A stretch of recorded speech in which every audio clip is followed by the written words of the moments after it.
Hello बच्चों, welcome to लक्ष्य academy. लक्ष्य एकेडमी हमारे इस यूट्यूब चैनल में आप सभी का स्वागत है। और जैसा कि आप लोगों का क्या चल रहा है, अभी मॉडल सेट का सीरीज चल रहा है। ठीक है, ये बेसिकली होने वाले क्लास 10 का है। ठीक है, आप लोग देखिएगा ये क्या है, क्लास 10 का सोशल साइंस का मॉडल सेट डिस्कस करने वाले हैं, है ना। तो उससे पहले हम लोग इसके प्रारूप जान लेते हैं कि मॉडल सेट क्या होता है। तो आप सर भी पहले बताए होंगे, बाकी के मॉडल सेट आप होप है कि आप वीडियो देखते होंगे, है ना। आशा रखते हैं कि आप वीडियो देख रहे होंगे और इसको समझ रहे होंगे और इसको भी इंजॉय कर रहे होंगे। तो ठीक है बच्चों, देखिए मॉडल सेट क्या होता है कि मॉडल सेट जो आने वाले आपके एग्ज़ाम है, बोर्ड के एग्ज़ाम है, जो कि क्या है आपके 2025-26 का जो एग्ज़ाम है, इस सेशन का जो एग्ज़ाम है, उसमें आपका जो क्वेश्चंस होने वाले हैं वो किस तरह के आने वाले, किस तरह का पैटर्न है, यानी कि एक तरह का क्या है, ये आपका ब्लूप्रिंट है। तो चलिए हम डिस्कस कर लेते हैं। आपको जो क्वेश्चन मिलेगा वो बुकलेट आपका कितना 13 पेजेस का होगा, है ना। और उसमें क्वेश्चंस होंगे 52 क्वेश्चंस होंगे, 52 क्वेश्चन होंगे, जो 4 भागों में जिसको बांटा गया है, ए बी सी और डी में। ए में आपका होगा 1 से लेके 30 क्वेश्चन तक, जो कि क्यों होंगे, क्या होंगे, ये आपके बहुविकल्पीय प्रश्न होंगे, यानी कि मल्टीपल चॉइस क्वेश्चंस होने वाले हैं। फिर आपका आता है 31 से लेके 38 तक, है ना। ये आपके क्या है, ये आपके लघु उत्तरीय क्वेश्चंस हैं और ये हर एक क्वेश्चन 2 मार्क्स के होने वाले हैं। फिर आपका सेक्शन सी आता है। सेक्शन सी क्वेश्चन है आपका 39 से 46 है। ये आपका 3 मार्क्स का रहने वाला है। फिर आपका है आप 47 से लेके 52, और ये क्वेश्चन ये रहने वाले आपके 5 मार्क्स के। ठीक है, तो आपका जो क्या है, पहला ये आपका कंपलसरी, इसमें सारा आंसर करना है। दूसरा क्या है, दूसरा जो आपका 31 से 38 है, उसमें आपको 4 विकल्प, ये जो आपका 31 से 38 है, इसमें क्या है, आपको किन्हीं 6 प्रश्न को उत्तर देना है। फिर उसी तरह से जो सेक्शन सी है, उसमें आपको भी 6 क्वेश्चन का आंसर देना है। ठीक है, और सेक्शन 8 है, सेक्शन डी है, जिसमें आपको 47 से 45 है, उसमें आपको किन्हीं 4 प्रश्नों का उत्तर देना है। ठीक है, तो चलिए हम लोग देख लेते हैं कि ये इसका सेक्शन ए कैसा है, बी कैसा है और सी और डी कैसा है, प्रश्नों का प्रारूप कैसा है। तो देखिए ये रहा आपका सेक्शन ए, है ना। इसमें क्या है, 1 से 30 क्वेश्चन रहेंगे, है ना। इसमें से 30 क्वेश्चन रहेंगे, जो कि क्या है, आपको कंपलसरी इसका आंसर करना है, और हर एक क्वेश्चन 1 मार्क्स का होगा। ठीक है, तो यहाँ पे देखिए आपका पहला क्वेश्चन क्या है कि राष्ट्रवाद की पहली अभिव्यक्ति किस क्रांति के साथ हुई। The first expression of nationalism was associated with which revolutions. तो इसका आंसर क्या हो जाएगा आपका, फ्रांसीसी क्रांति, यानी कि फ्रेंच रिवॉल्यूशन हो जाएगा। ठीक है, दूसरा क्वेश्चन है आपका रक्त और लौह की नीति का अवलंबन किसने किया था। Who followed the policy of blood and iron, है ना।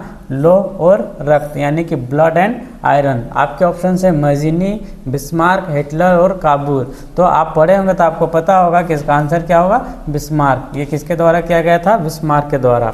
फिर आपका क्वेश्चन नंबर 3 देखिए, ये कह रहा है कि हिंद स्वराज किसके द्वारा लिखा गया था। एक बुक है हिंद स्वराज, वो किसके द्वारा लिखा गया था।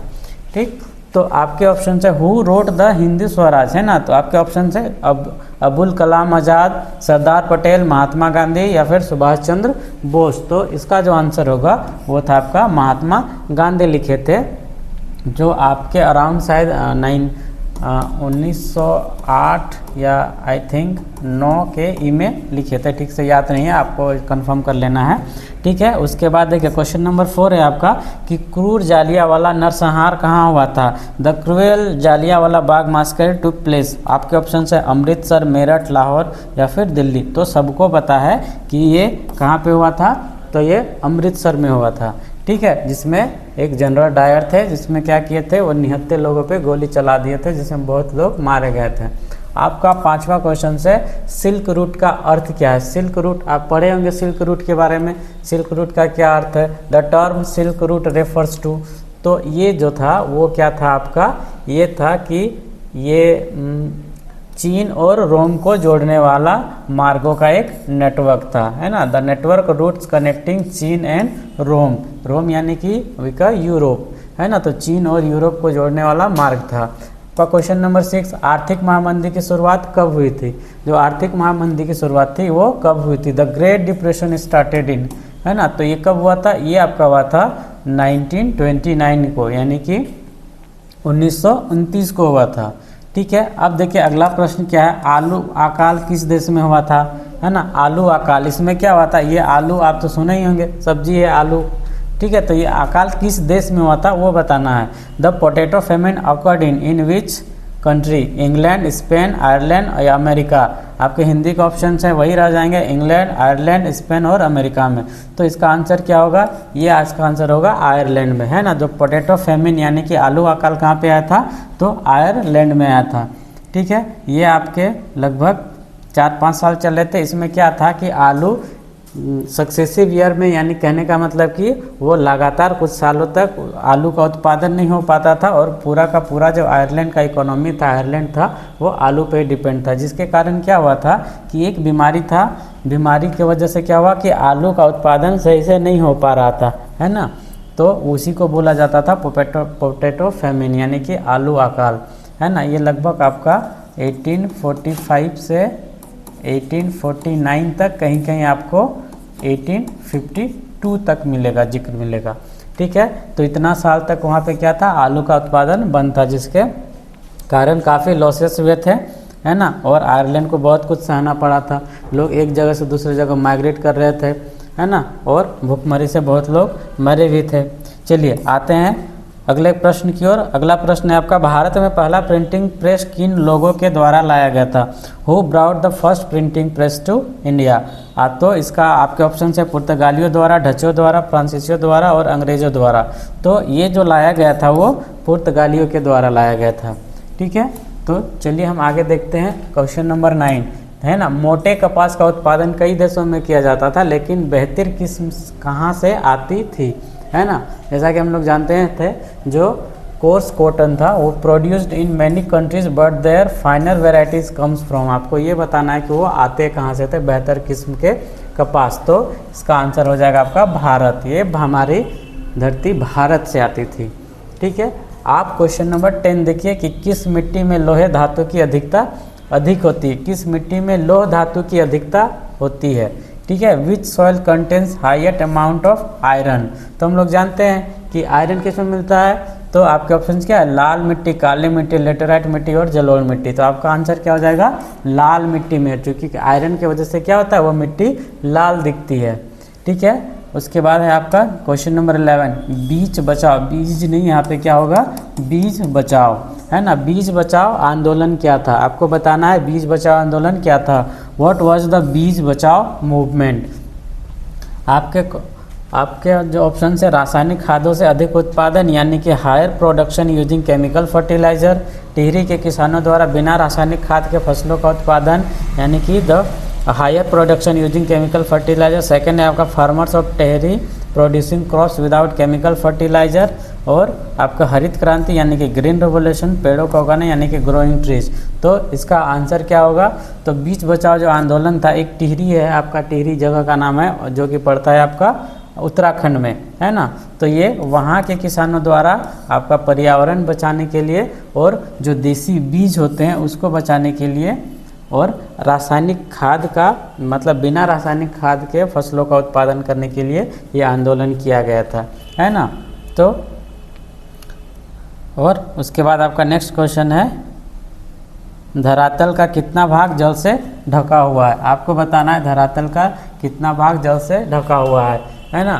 तो 1/4 यानी कि 1/4, 2/4 यानी कि 2/4, 3/4 यानी कि 3/4, और या फिर इनमें से कोई नहीं, नन ऑफ दिस। तो आप सभी को पता है कि हमारी धरती है उसमें सबसे ज़्यादा पानी ही है ना। तो इसका आंसर क्या हो जाएगा, इसका आंसर हो जाएगा ये 3/4, यानी कि कितना है यहाँ पे 71% है। और इसी वजह से भारत को नहीं पूरे धरती को क्या ब्लू प्लेनेट के नाम से जाना जाता है ना, ब्लू प्लेनेट यानी कि नीला ग्रह कहा जाता है। चलिए अगला क्वेश्चन नंबर 13 ये कह रहा है कि सुनहरा रेशा किस फसल को कहा जाता है। इसमें आपको क्या बताना है, the golden fibre, which crop is known as the golden fibre. आपके ऑप्शन से रबर, सेकंड है जूट, थर्ड है कॉटन, और डी है आपका कॉफ़ी, यानी कि रबर, जूट, कपास या कहवा। तो हम इसका आंसर है आपका क्या होगा, इसका आंसर हो जाएगा जूट, क्योंकि जूट देखने में क्या लगता है, सुनहरा लगता है, और ये जैविक दृष्टि से और आर्थिक दृष्टि से क्या होता है, सस्ते होते हैं, है ना, और अच्छे भी होते हैं। इसीलिए देखिए जूट क्या है आपका गोल्डन फाइबर के नाम से जाना जाता है। ये भारत और बांग्लादेश जैसे देशों में क्या है, काफ़ी मात्रा में इसका उत्पादन होता है। चलिए अगला प्रश्न है, इसमें पवन महाशक्ति का दर्जा प्राप्त है। किसको पवन महाशक्ति का दर्जा प्राप्त है, यानी कि which country has the status of wind power super power, है ना, विंड पावर सुपर पावर। तो आपके ऑप्शन है रूस, चीन, अमेरिका, भारत, यानी कि रशिया, चाइना, यूएसए और इंडिया। तो ये है आपका चीन, ये दर्जा आपको मिला है, चीन को मिला है, जो कि सबसे ज़्यादा आपको वहाँ पे पवन ऊर्जा का उत्पादन होता है। ठीक है, अगला प्रश्न है आपका, भारत में जूट उत्पादन किस राज्य का महत्वपूर्ण स्थान है। Which state of India plays an important role in jute productions. आपके ऑप्शन है जम्मू एंड कश्मीर, वेस्ट बंगाल, उत्तर प्रदेश और महाराष्ट्र। तो इसका जो होगा वो इसका आंसर होगा पश्चिम बंगाल, है ना। भारत में जूट उत्पादन के लिए आपका महत्वपूर्ण राज्य क्या है, पश्चिम बंगाल है। इसके साथ साथ आपका असम में भी होता है ना, असम के साथ साथ आपका बिहार में भी होता है ना। तो ये भी जो राज्य हैं वहाँ पे भी जूट उत्पादन काफ़ी मात्रा में होता है। ठीक है, आपका अगला प्रश्न है, सबसे लंबा राष्ट्रीय राजमार्ग कौन सा है। सबसे लंबा राष्ट्रीय राजमार्ग बताना है ना, यानी कि national highway. Which of the longest national highway बताना है। तो ये है नेशनल हाईवे 5, नेशनल हाईवे 7 या नेशनल हाईवे 1 या फिर इनमें से कोई नहीं। तो देखिए बच्चों, इसका आंसर जो होगा वो होगा आपका NH44, है ना, नेशनल हाईवे 44। ठीक है, तो इसका आंसर क्या होना चाहिए, इनमें से कोई नहीं। लेकिन क्या है कि NH44 का ही पुराना नाम था आपका NH7, है ना, NH7। इसीलिए इसका आंसर होना चाहिए राष्ट्रीय राजमार्ग 7, जो कि कहाँ से है, आपका कश्मीर से लेके कन्याकुमारी तक जोड़ता है। ये राजमार्ग क्या करता है, कश्मीर से कन्याकुमारी को जोड़ता है, NH7 यानी कि नेशनल हाईवे 44। ठीक है, अगला प्रश्न आते हैं, श्रीलंका में बहुसंख्यक कौन है ना। Sri Lanka the majority population belongs to. आपके ऑप्शन है तमिल, सिंहली, बौद्ध, इनमें से कोई नहीं। बहुसंख्यक कहने का मतलब कि वैसे उस प्रदेश में रहने वाले जो संख्या है ना, उनमें किसकी संख्या ज़्यादा है, तमिल की, सिंहली की, बौद्ध की, या फिर इनमें से कोई नहीं। तो वहाँ पे क्या है, सिंहली की होती है ना, और ये लगभग होती है आपकी 75%, यानी कि 74.9% जो लोग हैं वो क्या है, वहाँ के सिंहली है। बाकी के जो लोग हैं वो ज़्यादातर आपको तमिल्स मिल जाएंगे, तमिल मिलेंगे, और एक है आपका मूर्स, है ना, मूर्स मिल जाएंगे। ठीक है, तो इसका आंसर क्या हो जाएगा, सिंहली। उसके बाद आपका क्वेश्चन नंबर 18, पोखरान भारत के किस राज्य में है। तो पोखरान भारत के किस राज्य में है, Pokhran nuclear testing site is located in Rajasthan, Gujarat, Punjab, Jharkhand. तो ये आप सबको पता है कि इसका आंसर क्या होगा, राजस्थान, क्योंकि पोखरान कहाँ पे है, भारत के राजस्थान के राज्य में है। अगला प्रश्न है आपका, संघ सूची, राज्य सूची और समवर्ती सूची का उल्लेख संविधान के किस अनुसूची में किया गया है ना। The union list, state list and the concurrent list are mention in which schedule of the Indian constitutions. तो ये है आपका 7वीं अनुसूची में, यानी कि union list, state list and concurrent list are mention in the 7th schedule of the Indian constitutions. ठीक है, नेक्स्ट क्वेश्चन है आपका, भारतीय समाज माना जाता है मातृसत्तात्मक समाज, पितृसत्तात्मक समाज, भ्रातृ समाज, या फिर इनमें से कोई नहीं। The Indian society is considered as the matriarchal society, patriarchal society, या फिर नेक्स्ट है आपका इंग्लिश में फेटर्नल सोसाइटी, या फिर नन ऑफ दीज।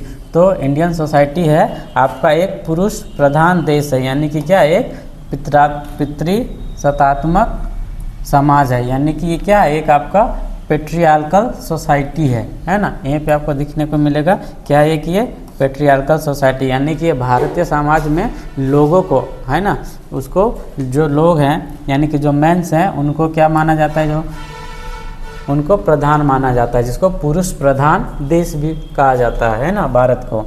तो क्वेश्चन नंबर 21, भारत किस प्रकार का राज्य है। भारत, इसमें बताना है आपको कि भारत किस प्रकार का राज्य है। आपके ऑप्शन है लोकतांत्रिक यानी कि डेमोक्रेटिक, धर्मनिरपेक्ष यानी कि सेक्युलर, और वेलफेयर यानी कि कल्याणकारी राज्य, और एक है ऑल ऑफ दीज। तो इसका जो आंसर होगा वो क्या है, ऑल ऑफ दीज, यानी कि जो भारत है वो आपका लोकतांत्रिक भी है, धर्मनिरपेक्ष भी है और कल्याणकारी राज्य है ना। तो तीनों आपके सही आंसर है, इसलिए इसका आंसर क्या हो जाएगा, ऑल ऑफ दीज। अब देखिए यहाँ पे बताना है भाम सेफ किसका आंदोलन था। भाम सेफ के बारे में आप सुने होंगे। BAMCEF was movement of farmer था, एम्प्लॉय था, इंडस्ट्रियलिस्ट था या फिर सभी के लिए था, यानी कि किसान के लिए था, कर्मचारी के लिए था, उद्योगपति के लिए था या फिर सभी के लिए था। तो ये जो बाम फास्ट है वो है आपका, देखिए इसका फुल फॉर्म होता है ऑल इंडिया, बी से होता है बैकवर्ड, ए से एंड, एम से माइनॉरिटी यानी कि अल्पसंख्यक, और सी से होता है आपका कम्युनिटीज़, और ई से क्या होता है आपका, ई से होता है आपका एम्प्लॉयमेंट, और एफ से होता है आपका फेडरेशन। ठीक है, तो नाम से क्या पता चलता है, ये कर्मचारी के लिए था, एम्प्लॉय के लिए था। तो इसका आंसर क्या हो जाएगा, एम्प्लॉय यानी कि कर्मचारी। क्वेश्चन नंबर 13 देखिए, क्वेश्चन नंबर 13, राजनीतिक दलों को मान्यता कौन देता है, who gives the recognition of political parties. जो भी हमारे देश में राजनीतिक दल होते हैं, जैसे आप बड़े बड़े दल के नाम सुने होंगे, बीजेपी है ना, आपका कांग्रेस, आपका आप, और फिर आपका जेएमएम, अगर हम झारखंड की बात करते हैं तो जेएमएम हो जाती है ना, जेएलकेएम हो जाती है, और भी पार्टियां आजसू है। तो उनको जो मान्यता मिलता है राजनीतिक, वो क्या है, राजनीतिक दल है, तो उनको मान्यता कौन देता है, चुनाव आयोग देता है, राष्ट्रपति देता है, संसद देता है या फिर न्यायपालिका देता है, यानी कि इलेक्शन कमीशन, प्रेसिडेंट, पार्लियामेंट या फिर जुडिशरी। तो वो देता है आपका चुनाव आयोग, यानी कि राजनीतिक दलों को मान्यता चुनाव आयोग देता है, इलेक्शन कमीशन ऑफ इंडिया देता है। ठीक है, इनमें किस देश में एक दलीय शासन व्यवस्था है, आपको इसमें बताना है कि इसमें क्या पूछा गया है कि किस देश में एक दलीय शासन व्यवस्था है। आपके ऑप्शन है भारत, चीन, ब्रिटेन और अमेरिका, यानी कि India, China, Britain, USA. Which country has the single party system, single party system के बारे में बताना है। तो इसका आंसर क्या हो जाएगा, इसका आंसर हो जाएगा चाइना। बाकी चूंकि भारत हम लोग जानते हैं कि लोकतांत्रिक है, यूएसए भी लोकतांत्रिक है, और ब्रिटेन भी क्या है, एक लोकतांत्रिक देश है ना। वहाँ पे मोनार्की चलता है, यानी कि वहाँ पे क्या होता है, राजा महाराजा होते हैं, प्रजातंत्र है। ठीक है, लेकिन सिंगल पार्टी सिस्टम नहीं है। बट चाइना में क्या है, सिंगल पार्टी है। आप लोग कम्युनिस्ट पार्टी के बारे में सुने होंगे, है ना। तो चाइना में क्या है, कम्युनिस्ट पार्टी है। और एक इनके अलावा और दो देश हैं, जैसे कि आपका हो जाता है वियतनाम, है ना। वियतनाम भी आपका क्या है, एक दलीय शासन व्यवस्था यहाँ पे है। और आपका है एक उत्तर कोरिया, है ना, उत्तर कोरिया यानी कि नॉर्थ कोरिया। तो ये क्या है, इन देशों में क्या है, एक दलीय शासन व्यवस्था है। ठीक है, अगला आते हैं, अगला क्वेश्चन नंबर 25। भारत में लोकतंत्र की सफलता में क्या बाधा है, गरीबी, मतदान का दुरुपयोग। भारत में पूछा जा रहा है कि सफलता में क्या बाधा है। ठीक है, आपके ऑप्शन से गरीबी, है ना, और गलत मतदान, है ना, मतदान का दुरुपयोग, और क्या है, अशिक्षा और उपरोक्त में से सभी। What is an obstacle of success of democracy in India, poverty, misuse of voting rights, illiteracy और ऑल ऑफ द अबव। तो इसका आंसर क्या हो जाएगा, उपरोक्त में से सभी, ऑल ऑफ द अबव। फिर देखते हैं ये क्वेश्चन नंबर 26। भारत के किस राज्य की प्रति व्यक्ति आय कम है ना। आपको इसमें बताना है कि which state has the lowest per capita income, यानी कि प्रति व्यक्ति आय किस राज्य की कम है। आपके ऑप्शन है उड़ीसा, मध्य प्रदेश, बिहार और केरल। तो इसमें हो जाएगा आपका बिहार हो जाएगा। बिहार की जो प्रति व्यक्ति आय कम है। फिर उसके बाद आपके उत्तर प्रदेश और झारखंड भी आते हैं बिहार के बाद।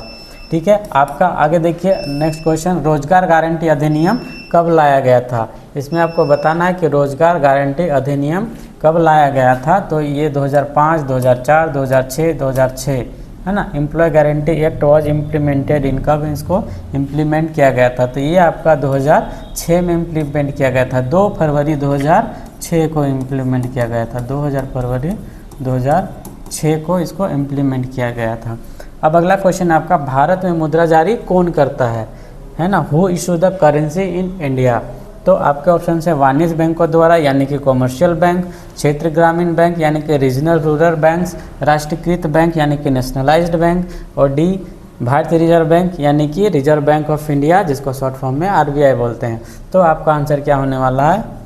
RBI, है ना। ये जो आंसर होगा वो क्या होगा? भारतीय रिजर्व बैंक क्या करता है? मुद्रा जारी करता है। ठीक है, अगला क्वेश्चन है आपका, कागज से बनी मुद्रा क्या कहलाती है? कागज से बनी मुद्रा, currency made of paper is called paper money, money या फिर मेटेलिक मनी या क्रेडिट मनी। हिंदी में देखें तो पत्र मुद्रा, मुद्रा, धातु मुद्रा या फिर शाक मुद्रा। तो कागज से बनी मुद्रा कहलाती है आपकी पेपर मनी यानी कि पत्र मुद्रा कहलाती है। ठीक है बच्चों, आशा करता हूँ कि आप सब आंसर इसका आता होगा सब आपको और आप पढ़ भी रहे होंगे। चलिए क्वेश्चन नंबर 30, ये क्या कहता है कि सूचना का अधिकार अधिनियम कब पारित किया गया था? इसमें आपको बताना है कि सूचना का अधिकार नियम यानी कि right to information act was passed in कब?